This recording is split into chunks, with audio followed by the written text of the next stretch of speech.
வீட்டு பாத்துட்டீங்கன்னா mutton chicken வெட்டுறதுக்கு நம்ம தனியா வச்சிருக்கோம். இது ஃபுல்லாவே மட்டன் தான். மட்டன்ல எல்லா ஸ்பாட்ஸும் நம்மகிட்ட கிடைக்கும். நுரையீரல் இருக்கட்டும், ரத்தம், தலை, கால் அனைத்துமே நம்மகிட்ட கிடைக்கும். வேறு பாத்தீங்கன்னா நம்மகிட்ட ஒரிஜினல் நாட்டுக்கோழி இருக்கும். இன்னைக்கு காலையிலேயே பாத்தீங்கன்னா நாட்டுக்கோழி மட்டும் முடிஞ்சிருச்சு.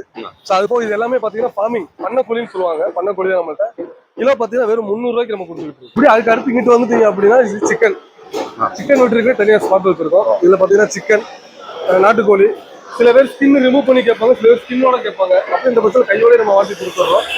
சிக்கனும் இருக்கு, நாட்டுக்கோழி இருக்கு, காடை எல்லாமே இந்த இடத்துல க்ளீன் பண்ணுறதுக்கு இந்த இடத்துல வச்சிருக்கோம். இது எல்லாமே கடல் மீன்கள். எல்லா வெரைட்டியான மீன்களும் இங்கே வச்சிருப்போம். கிட்டத்தட்ட ஒரு 40-45 வகையான வெரைட்டி மீன்கள் இருக்கு. ஸோ டேம் மீன்கள் நம்மகிட்ட இருக்கு. வர கஸ்டமர் வராங்க, வந்து அவங்க தேவையான பிளேட் எடுத்துட்டு அவங்களுக்கு என்ன தேவையோ தேவையான மீனை எடுத்துக்கிறாங்க. எடுத்துட்டு போய் வெயிட் போடுறாங்க அப்படின்னா வெயிட் போட்டு அடுத்த செகண்ட் வந்து கட் பண்ணி கொடுக்குறதுக்கு ஆள் இருக்காங்க. கட் பண்ணி கொடுத்துருவாங்க. நம்ம கட்டிங் செக்ஷன் அங்கே இருக்கு, அதையும் பார்த்துடலாம்.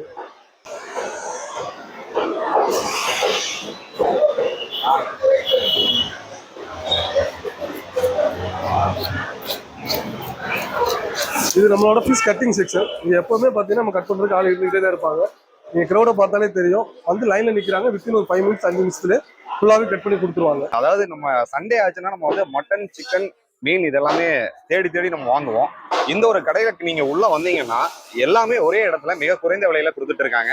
இது எங்க லொக்கேட் ஆயிருக்கு, இந்த கடையினுடைய சிறப்பு என்ன அப்படிங்கறத நம்ம இந்த கடையினுடைய கேசியர் இருக்காரு, அவர்கிட்ட நம்ம கேட்டு தெரிஞ்சுக்கலாம். ப்ரோ வணக்கங்க. வணக்கம். நல்லா இருக்கீங்களா? நல்லா இருக்கு.